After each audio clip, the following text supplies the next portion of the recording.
This episode contains, among many fabulous things, I'm like, where's the body? some swear words. We're animals, right?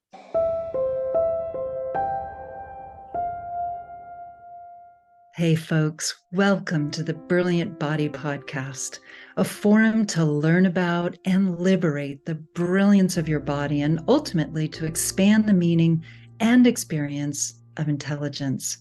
Join me, Mezey, and other body masters to explore pioneering and varied perspectives on what it means and feels like to be embodied. So many people feel disconnected from their bodies due to emotional or physical pain, or even conditioning and lack of education. Others feel quite at home in their bodies, yet want to learn to have more pleasure, awareness, and access to the body's guidance. This podcast is for everybody. Each one of my trailblazing guests has studied their own bodies and others' bodies for decades and will share their expertise and unique mission, how to thrive as a body. So join us and reclaim your body's brilliance.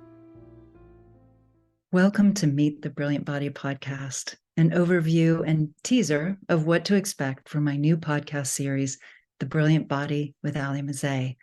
And that's me. I'm Mezey, and I want to tell you why I'm doing this podcast. The short professional bio is this. I've worked for 42 years and counting with thousands of people in their bodies as a hands-on body therapist, applying a phenomenal technique I developed called proprio massage. I also offer and teach a hands-off somatic technique called personal geometry, which is a method I developed and adapted from family constellation work, of which I've been a longtime facilitator. Personal geometry really utilizes our innate understanding of spatial relationship and gives the body language to externalize our internal body maps and shed light almost instantaneously on all the things our bodies know about any given issue or challenge in our lives so that we can actually change them if we so desire. To round things out, I'll share that I'm also a walking in your shoes facilitator and a sexologist, specializing in identifying and clearing sexual, emotional, and physical pain due to trauma and cultural inhibitions. While I do many things, my ultimate goal is to facilitate somatic intelligence and to enhance a client's experience of being a body, physically, emotionally, psychologically, spiritually, and sexually. Hopefully, this leads to a more authentic and enjoyable lived experience. And why does this matter to me? Because we all know, our bodies know, that we're in a crucial time in our planet's existence. I'm of the conviction that healing what is often called the mind-body split, perpetrated and perpetuated by many structures of power throughout centuries, is the key to surviving and thriving as people and as a planet with all its species. Because without being deeply of our bodies, we can't feel.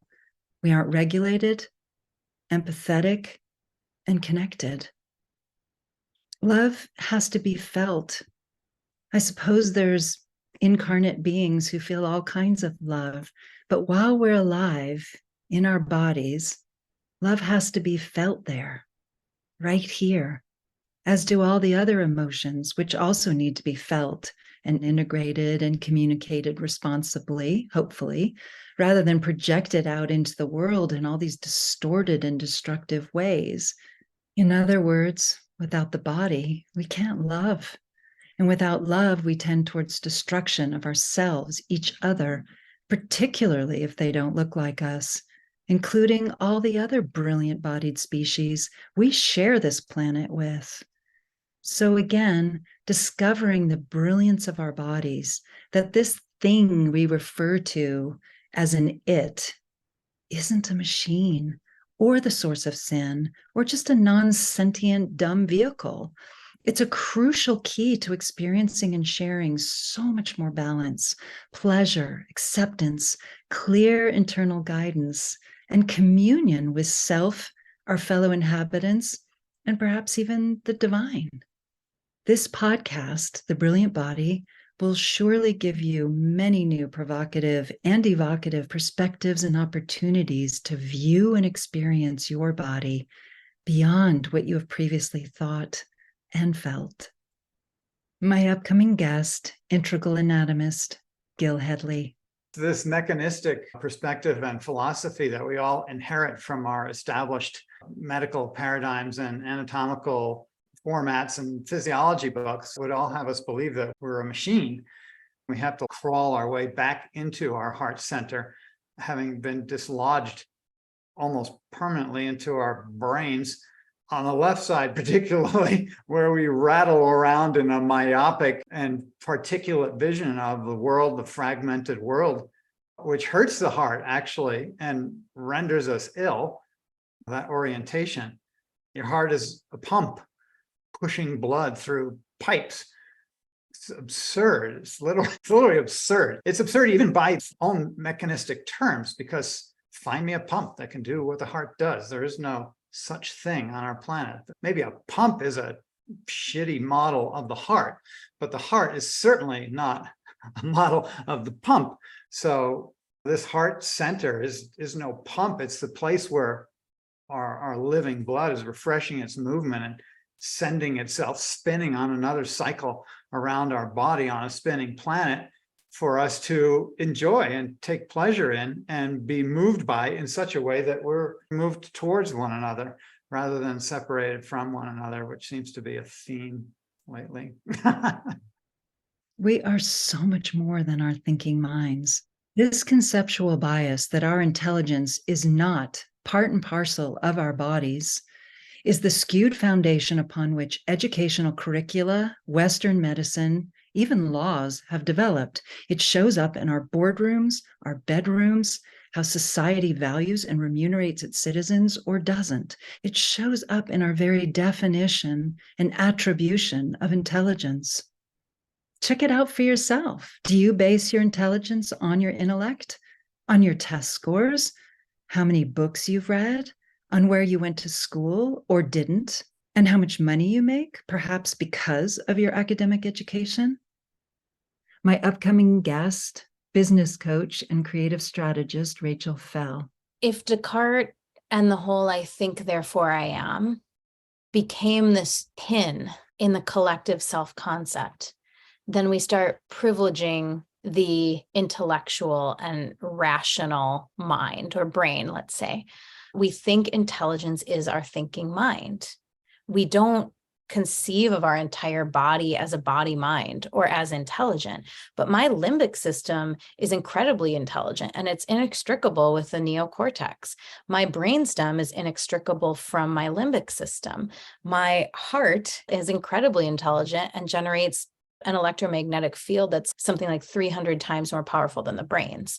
My liver is intelligent. My connective tissue matrix is intelligent. So this idea that intelligence is the body mind and that processing is full body, it really speaks to what you brought up earlier, which is sensory awareness as a form of intelligence. In your work, you're helping people to retrain their body mind to point that light of awareness at their own physical experience. That's a form of intelligence.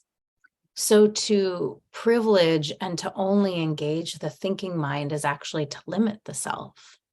It's not the thinking mind or the body. There's an imbalance here for sure. We are way too thinky as a culture. We are not engaging our full potential and capacity through a full body mind map of intelligence, but that doesn't mean that the thinking mind is bad or wrong.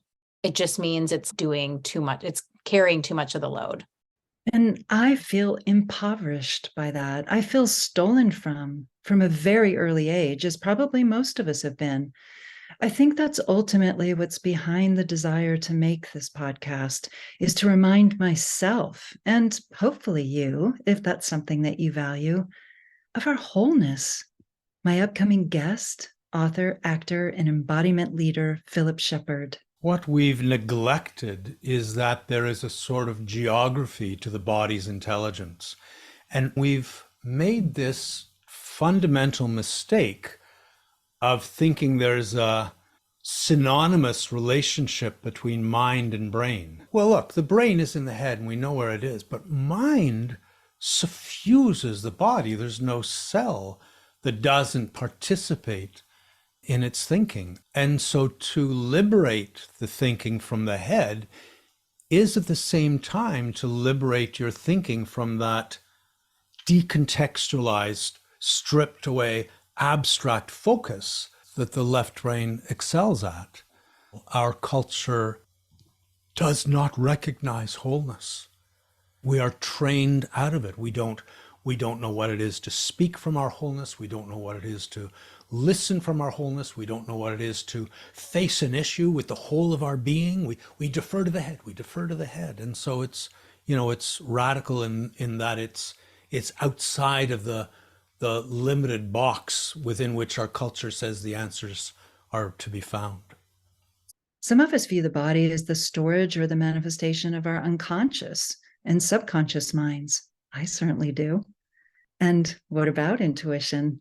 Is that something that comes from the ethers and is just wafting around us and we might catch if we're lucky? Some of us view the body as an antenna for the collective consciousness, collective unconsciousness. And what about memory? Is memory stored in the convolutions of our brain tissue, or is it all through our bodies? There's all kinds of stuff that science still hasn't figured out. Our body beings are sentient, finely tunable, well beyond what we've thought. They say we only use 10% of our brain. What if the other 90% is our body? This podcast will help you access that other 90%, the brilliance of all of you. I've certainly benefited tremendously over the years from my own experience of my valuing body intelligence and needing and finding guidance and education to access more of my own.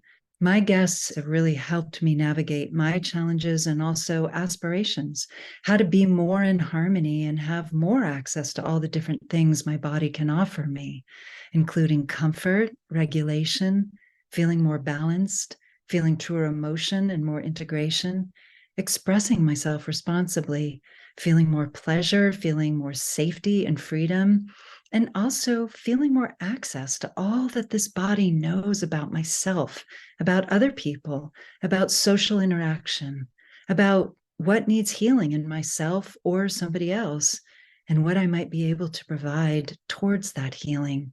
All these experiences invite, if not require, inclusion of ourselves as bodies. So this podcast series, The Brilliant Body with Ali Mezey, is all about that, the inclusion of the body and its innate intelligence. What if we all have, whether we like it or not, whether we notice it or not, we are constantly being informed and influenced and guided, and hopefully at times inspired by our body brilliance. That's really what I've been after my whole life, to reclaim and liberate my own body's brilliance and to help people reclaim and liberate theirs. In this case, hopefully yours. So with my guests, I'll be in conversation about the whole gamut of these topics: causes of dissociation, effects of dissociation, language, intuition, athleticism, religious influence on the body, trauma, sexual challenges, downright clear, specific information we can get about ourselves just by moving and noticing our bodies. And what about God in the body? So many things. Philip Shepherd, again. You come into felt relationship, you drop down through the body and attune to what is there, and suddenly it is alive and it is whispering to you, and there is guidance in every moment of the present, urging you forward. My guest and their masterful bodies of work, their professional and their personal experience will help us understand what it is we can do and be to feel more in alignment with what this physical experience of being self is. Because obviously, while we're alive, and we are alive because we are this thing that we can see and feel and touch and interact with, that has huge challenges, huge capacities, and also huge gifts. Gil Hedley again. I'm on a mission to rebrand the human body from a problem to a gift. There's a lot to be said for shifts in experience that can happen when that little metaphorical thought reframe takes place and you realize that you're living in this Rolls Royce technology, unparalleled by any other technology on the planet, that it was given to you for free, that is completely up to you what you do with it, whether you do anything with it or not. That is your prerogative. But wait a second, just shift your attention, put a little energy into the gift side of it. I have so many fantastic guests that I'm going to share with you with great excitement. I'm so honored that they all agreed to participate and to share their brilliance, very much embodied. Thank you so much for joining us to explore your own body's brilliance with me, your host, Ali Mezey. I hope you found this episode inspiring. If you haven't already, please subscribe to the Brilliant Body Podcast and spread the word to all the other brilliant bodies you know who might be interested in some insight and inspiration. If you'd like to learn more about the many ways I'm encouraging and guiding the wider world to reclaim the brilliance of the body, please visit my website at www.alimezey.com. Thanks so much for listening. Until the next episode and beyond, reclaim your brilliant body. This episode was written, hosted, produced, and edited by me, Ali Mezey. Thanks for additional editing to Rachel Fell and Nina Damour. Thanks to Florence Papa for my social media management, and to Blair, Mr. One Man Band Wilson, for my theme music.